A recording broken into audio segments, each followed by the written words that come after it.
আসসালামু আলাইকুম, কেমন আছো? আশা করছি সবাই আল্লাহ রহমতে ভালো আছো। তোমাদের পড়াশোনাকে সামনের দিকে এগিয়ে নিয়ে আসার জন্য আমাদের এই ক্ষুদ্র প্রয়াস। আসো আমরা পড়াশোনা শুরু করি। ছুটির আগে আমরা তৃতীয় অধ্যায় পড়েছিলাম, জড়তা সম্বন্ধে জেনেছিলাম। জড়তা কত প্রকার, স্থিতি জড়তা, গতি জড়তা। আর একবার আমি তোমাদের এগুলো মনে করাই দিচ্ছি। জড়তা কি? জড়তা হলো স্থির বস্তু স্থির এবং গতিশীল বস্তু গতিশীল থাকতে চাওয়া ধর্ম বা বৈশিষ্ট্যটাকে জড়তা বলে। জড়তা কয় ধরনের? জড়তা দুই ধরনের, স্থিতি জড়তা ও গতি জড়তা। এখান থেকে আমাদের কি প্রশ্ন আসে? জড়তা কি আসে জ্ঞানমূলকে, আবার অনুধাবনমূলক প্রশ্ন আসে। স্থির গাড়ি চলতে শুরু করলে মানুষের মাথা পেছনের দিকে হেলে পড়ে কেন? চলন্ত বাস ব্রেক করলে যাত্রীরা সামনের দিকে ঝুঁকে পড়ে কেন? এগুলো আমরা আগের ক্লাসগুলোতে পড়েছিলাম। আর একবার মনে করাই দিচ্ছি যে স্থির গাড়ি চলতে শুরু করলে মানুষের মাথা পিছনের দিকে হেলে পড়ে স্থিতি জড়তার কারণে, এবং চলন্ত বাস ব্রেক করলে যাত্রী সামনের দিকে ঝুঁকে পড়ে গতি জড়তার কারণে।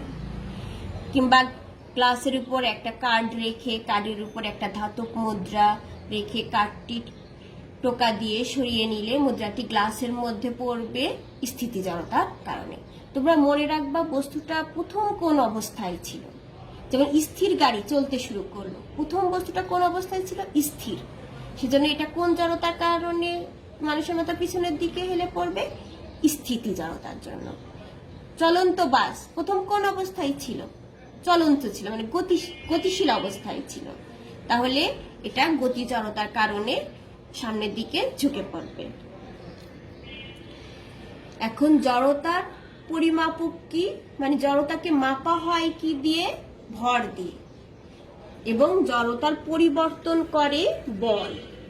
জড়তার পরিমাপক হলো ভর এবং জড়তার পরিবর্তন করে বল। আসো আমরা আমাদের আজকের পড়ায় যাই। আজকের পড়া হচ্ছে নিউটনের সূত্রগুলো। নিউটনের কয়টা সূত্র আমরা পড়বো? বল অধ্যায়ে 3টা সূত্র। নিউটনের প্রথম সূত্র কি বলছে?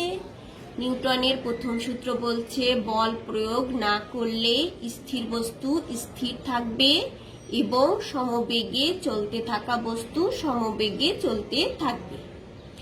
যদি কোনো বস্তুর উপর বল প্রয়োগ করা না হয় তাহলে স্থির বস্তু কি থাকবে? সারা জীবন স্থিরই থাকবে। কখন গতিশীল হবে? যখন এর উপর বল প্রয়োগ করা হবে। কোনো বস্তু যদি স্থির থাকে, তার বেগ যদি শূন্য থাকে, কোনো দিনও সে অন্য কোনো বেগ প্রাপ্ত হবে না যদি তার উপর বল প্রয়োগ না করো। কিংবা সমবেগে চলতে থাকা বস্তু কি থাকবে? একই, তার দ্রুতিও এক থাকবে এবং দিকও একই থাকবে, মানে সমবেগেই চলতে থাকবে। বস্তুর বেগের কোনো পরিবর্তন হবে না। যদি বল প্রয়োগ করা হয় বস্তুর উপর তাহলে বস্তুর বেগের পরিবর্তন হবে, মানে চলন্ত বা বস্তু থেমে যাবে অথবা তার বেগের পরিবর্তন হবে। কিংবা স্থির বস্তু গতিশীল হবে কখন? বস্তুর উপর যখন বল প্রয়োগ করা হয়। এখন নিউটনের দ্বিতীয় সূত্রটা বোঝার আগে আমরা একটু ভরবেগটা পড়ে আসি। ভরবেগ। ভরবেগ কি? ভরবেগ রাশি। ভরবেগ হচ্ছে একটা রাশি। ভর এবং বেগের গুণফলকে ভরবেগ বলে। ভরকে কি দিয়ে চিহ্নিত করে? এম। এবং বেগকে কি দিয়ে চিহ্নিত করে? ভি। আর ভরবেগকে পি। তাহলে ভরবেগ পি সমান কি হবে? M V. ভরবেগ একটি ভেক্টর রাশি। ভরবেগ কোন রাশি? ভরবেগ ভেক্টর রাশি। ভর স্কেলার রাশি হলেও বেগ যেহেতু ভেক্টর রাশি, ভরবেগও ভেক্টর রাশি।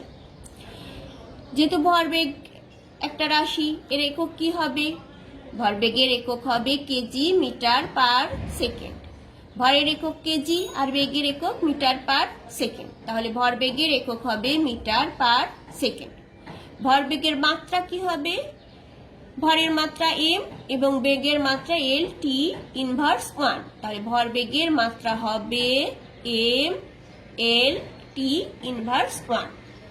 তাহলে আমরা বুঝতে পারলাম যে ভর বেগ হলো ভর এবং বেগের গুণফল। এখন নিউটনের দ্বিতীয় সূত্র দেখো, বস্তুর ভরবেগের পরিবর্তনের হার। বলছে বস্তুর ভরবেগের পরিবর্তনের হার তার উপর প্রযুক্ত বলের সমানুপাতিক এবং যেদিকে বল প্রয়োগ করা হয় ভরবেগের পরিবর্তন ও সেদিকে ঘটে। এটা বোঝার জন্য দেখো আমাদের একটা চিত্র বুঝি। এই একটা বস্তু, এই বস্তুটার ভর m এবং এর বেগ u। তাহলে এই অবস্থায় এর ভর বেগ কত হবে? m u। এখন এর বেগ তো ইউই থাকবে, কখন এর বেগ পরিবর্তন হবে? যদি এর উপর আমি বল প্রয়োগ করি। মনে করলাম m ভরের একটা বস্তুর বেগ ইউ এবং বস্তুটার উপর টি সময় ধরে এই বল প্রয়োগ করায় বেগ হলো ভি। দেখো কখনোই বেগ ভি হবে না যদি না আমি এফ বল প্রয়োগ করি। এফ বল প্রয়োগ করার পরেই এর বেগ হলো ভি। তাহলে বস্তুটার আদি ভরবেগ কত হলো? আদি ভরবেগ হলো এম ইউ এবং এফ বল প্রয়োগ করায় টি সময় পরে এর বেগ হলো এম ভি। তাহলে বস্তুর আদি ভরবেগ এম ইউ, শেষ ভরবেগ এম ভি। তাহলে পরিবর্তন কত হলো? M V minus M U. তাহলে এই ভরবেগের পরিবর্তন কত সময় হয়েছে? টি সময়ে হয়েছে। অতএব ভরবেগের পরিবর্তনের হার কত হবে? M V minus M U ভাগ টি। আমি যদি এখান থেকে এম কমন নিই, ভি মাইনাস ইউ ভাগ টি। এখন নিউটনের দ্বিতীয় সূত্র কি বলছে? নিউটনের দ্বিতীয় সূত্র বলছে বস্তুর ভরবেগের পরিবর্তনের হার তার উপর প্রযুক্ত বলের সমানুপাতিক। ভরবেগ যেহেতু একটা ভেক্টর রাশি, তাহলে এরও কি থাকবে? দিক থাকবে। এই ভরবেগের পরিবর্তনটা কোন দিকে হবে? বল যেদিকে প্রয়োগ করা হবে ভরবেগের পরিবর্তনও সেদিকে ঘটবে। তাহলে বস্তুর ভরবেগের পরিবর্তনের হার তার উপর প্রযুক্ত বলের সমানুপাতিক এবং যেদিকে বল প্রয়োগ করা হয় ভরবেগের পরিবর্তনও সেদিকে হয়। তাহলে আমরা কি পেলাম? ভরবেগের পরিবর্তনের হার। ভরবেগের পরিবর্তনের হার পেলাম এম ভি মাইনাস ইউ ভাগ টি। তাহলে নিউটনের দ্বিতীয় সূত্র অনুসারে আমরা লিখতে পারি এফ সমানুপাতিক এম ভি মাইনাস ইউ ভাগ টি। মানে বস্তুর ভরবেগের পরিবর্তনের হার তার উপর প্রযুক্ত বলের সমানুপাতিক।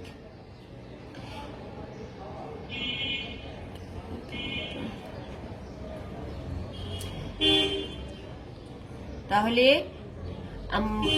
আমরা কি পেলাম?